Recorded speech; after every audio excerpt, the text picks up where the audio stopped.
어제 새벽부터 계속 화제가 됐던 것이 바로 이른바 무수단 미사일이라는 겁니다.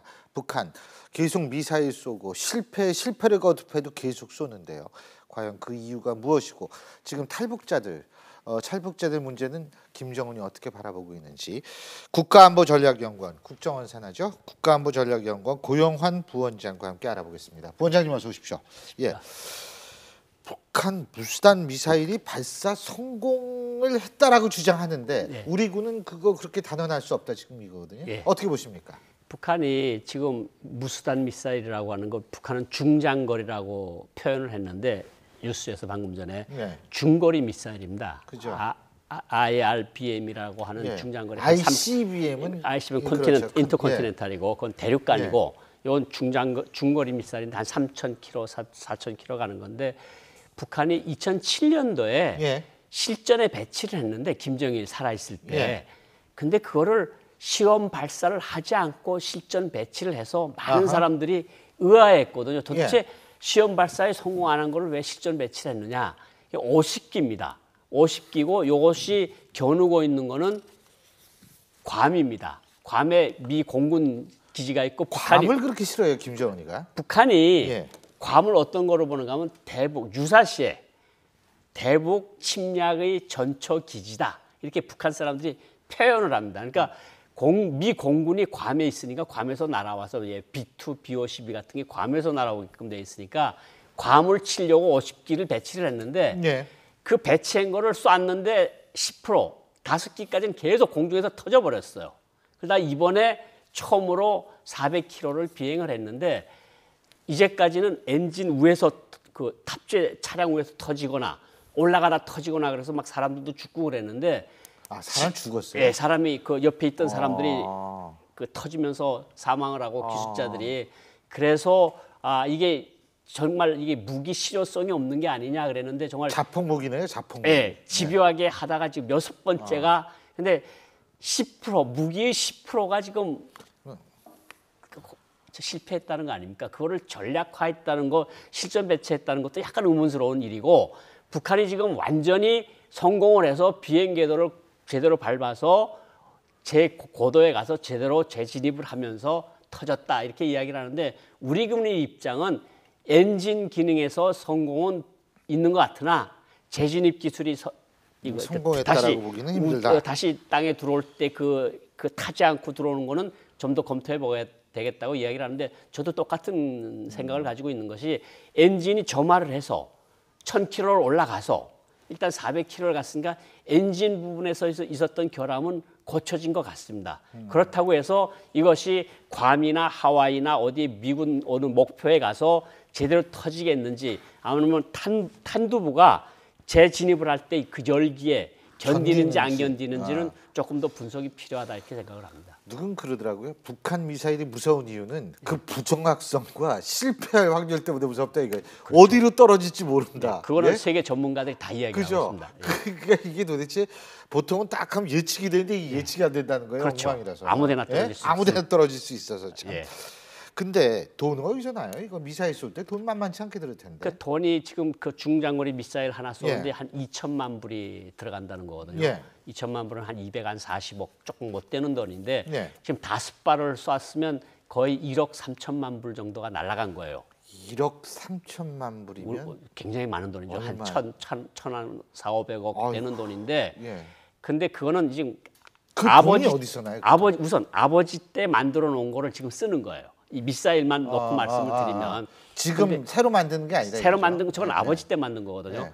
그러니까 아버지 때 할아버지 때 힘들여 만든 거를 김정은이가 지금 소비를 하고 있는 건데 실질적으로 저거는 필요할 때 쓰자고 만들어 놓은 건데 우선 필요할 때 쓰자고 만들어 놓은 게 10%씩이나 실패하는 것도 약간 아이러니한 일이고 또 아버지가 고생을 하면서 만든 예. 거를 전쟁 때도 아닌데 저렇게 자꾸 쏴버리는 김정은의 심리도 조금 이상하긴 한데 어쨌든 그래도 북한이 중장거리 미사일 만들고 장거리 미사일, 대륙간 탄도미사일, 핵실험 이런 걸 만드는 걸 보면 그 무엇인가 단단히 꽂혀 있다. 그러니까 우리는 핵무기를 미국 서부나 본토까지 나를 수 있는 충분한 능력이 있고 우리의 전략적 지위가 달라졌으니까 당신네 우리 만만히 보지 말라. 그리고 우리를 핵 보유국이 강국으로 우리 미국과 우리가 맞서는 거고 일본, 한국 다 빠져라 중간에서 너넨 그런 상대가 안 된다. 이것이 북한의 생각이거든요.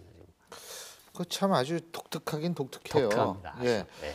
아니 그렇게 실패를 하면 할수록 일반 상식이라면 네. 창피해서 이거 좀 어떻게 그렇죠. 제대로 한 다음에 우리 해보자 이럴 텐데 그냥 뭐 실패하든 말든 맨날 쏴대니 그러니까 4월 15일 날 첫 발을 쐈는데 실패했고 실패했죠. 계속해서 계속 지금 실패한 거 한 아니에요? 보름 간격으로 계속 쏘는데 계속 실패를 했는데 아주 딴 사람들 독특해요. 같으면 예. 다 원인을 보고 그 원인을 찾아서 고쳐놓고 상식적인 거죠. 그게 상식적인 건데 예. 김정은의 생각은 확실히 좀 비정상적인 것 맞습니다. 같습니다. 예.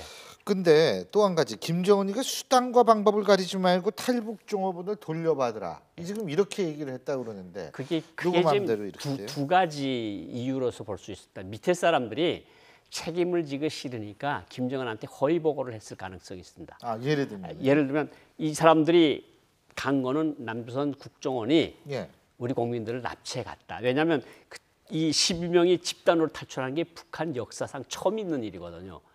공화국이라는 것이 생겨서 13명이 그러니까 남자 1명, 12명의 아가씨가 한꺼번에 한 직장을 탈출한 거는 사상 유례가 없는 일이니 이거를 제대로 보고하면 밑에 사람들이 줄줄이 많이 나간다 줄줄이 이거죠. 날아가듯이 예. 이거를 한국에다가 책임을 들씌워서 자기네 빠져나가기 위한 방법일 수가 있고요. 실제로 또 김정은이가 많이 떨어져 나갔다니까 그래 그러면 한국 사람들 그만큼 잡아. 그래서 교체를 해. 이것이 지금 나오고 있는 여러 가지 중첩되는 첩보들이거든요. 그러니까 한국이 주재원이나 상사원이나 외교관이나 이런 사람들 잡아가지고 그 사람들을 바꿔와. 그런데 저희들이 지금 무슨 첩보를 지금 네. 받아보고 있는가 하면 왜 중국에 있는 특히 동북 삼성에 있는 북한 식당들. 예. 북한 식당들에 가면 단독 방들이 있습니다. 들어가 보셨는지 모르겠는데 저는 안 가봐요. 큰 홀이 있고 저 기분 나빠서 못 가겠어요 거기. 예. 예, 단독 홀들이 있는데 네. 단독 홀들에 드나드는 한국인 단골 손님들을 대상을 정해놨고 지금 티타임을 기다리고 있다. 위에서 오케이만 하면 그러니까 들어가서 그거 들어가면 D-Day 그렇게 되거든요. 티타임이 다 있다 이거죠? 디데이 H아워가 다 있다. 네. 대상도 있고 어떤 사람이 들어가서 거기 가서 3명, 4명이 술을 마실 때 술에다가 뭘 타가지고 정신을 잃으면 그거를 가죽 부대에다 담아서 트럭에다 싣고 국경을 넘어간다. 이게 지금 나오고 있는 얘기거든요. 실질적으로. 예. 그러니까 정말 제가 우리 국민분들께 특히 해외 나가 있는 분들께 이야기하고 싶은 거는 이런 독방들에 절대 들어가지 말았으면 좋겠다고. 어떻게 돼서 북한 식당 가서 냉면 한 그릇은 먹을 수 있지만 정부는 지금 자제를 권하고 있는데 그렇죠. 만약에 들어가서 3명, 4명이 들어가다가 술 주는 거 이쁜 아가씨들이 주는 술 받아 마셨다가 정신이 잃은 다음에 일어나 보면 김일성, 김정일 초상화가 있는 방에 가 있을 수가 있다 그죠. 그건 정말 생각만 해도 끔찍한 일이죠. 아니 지금 그런 말씀하시니까 제가 생각이 나는 게 우리나라하고 일본의 납북자들이 굉장히 많습니다. 굉장히 많죠. 그 일본 납북자 문제도 해결이 아직 안 되고 안 됐습니다. 있고요. 예. 우리나라 납북자 문제도 아직 해결이 안 되고 있거든요. 우리가 그래서 정부에서 예. 납북자 가족들에 대해서 피해 보상을 이미 했습니다. 그렇죠. 우리가 납북자는 정전후 납북자와 전쟁 중 납북자로 나누는데 제가 왜 그 심의위원을 했었거든요. 그래서 제가 잘 아는데 문제는 이렇게 우리의 납북된 분들이 거기 북한에 계실 때 좀 보셨죠? 뭐 저는 납북대 사람들은 한 번도 못 봤고요. 방송 같은 데 안 나와요?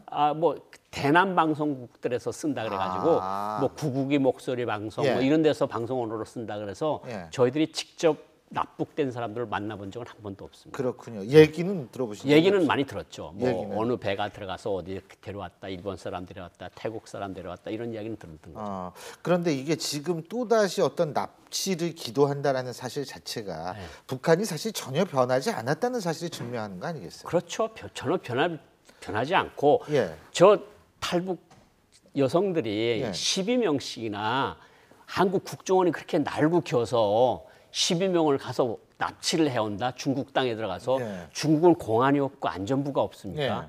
그 G2 국가인데 예. 그거를 상상조차 안 되는 일인데 북한은 그렇게 납치라고 주장을 하면서 우리 사람들 납치하라. 이거는 정말 말이 근데 그 외교관이셨으니까 제가 여쭤보는 게 만일 우리나라 사람 납쳐가지고 뭐 이렇게 부대에 넣어서 북한으로 그게 예전처럼 북중 관계가 그렇지 않아서 그것도 힘들지 않을까요? 아니 근데 물건들이 많이 오고 가기 때문에 그 트럭 사이에 사이에다가 끼면은- 가운데 놓고 가면 얼마든지 들어갈 수가 있습니다. 그럼 어느 날 갑자기 평양에서 우리 해외 상사원 누구를 붙잡았으니, 그러니까 뭐 월북을 했는데 우리 그냥 인도주의적 원칙에서 보낸다. 그러니까 그 사람들 보내라.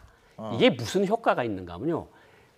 예비적인 탈북자들 그리고 북한의 당정군 엘리트 해외 나가 있거나 해외 아하. 출장 가는 사람들한테 다시 온다 이거죠. 너네 우리가 가면 저 사람들처럼 다시 붙잡혀 올 수 있겠구나. 이런 여러 가지 효과를 노리는 거거든요. 그러니까 북한으로서 하나도 예. 조중하청을 다 남는 장사인 거죠. 그러니까 어쨌든 일단 뭐 북한 식당 가지 말랬대 안 가면 되는 거죠. 안 가면 되는 예. 겁니다. 예. 오늘 말씀 잘 들었습니다. 고맙습니다.